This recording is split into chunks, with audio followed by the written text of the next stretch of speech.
अकबर को तारीक कर दिया, कौम के बच्चे दर दर की ठोकरें खाते फिर रहे हैं, बेकारियों की तरह दूसरे ममालिक में जाकर नौकरियां ढूंढते हैं, और यहाँ पर इनकी जनाब जो है याशियां पूरी नहीं होती है, रिटायरमेंट के बाद भी जॉब करते हैं, ये ठीक ठाक माल बनाते हैं, पूरे मुल्क का सिस्टम इन्होंने अपने चंद रोज़ा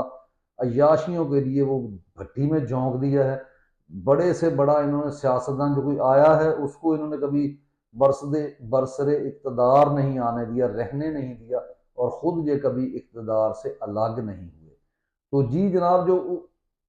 बंदा वायरल हुआ जिसने इनको इनका चेहरा दिखाया और बताया कि हर पाकिस्तानी यही चाहता है, यानी इससे एक सबक है कि इतनी अगर ज़्यादा शेयरिंग हो रही है ये वीडियो, वो एक शख्स तो नहीं कर रहा, इसका मतलब है कि जो करोड़ों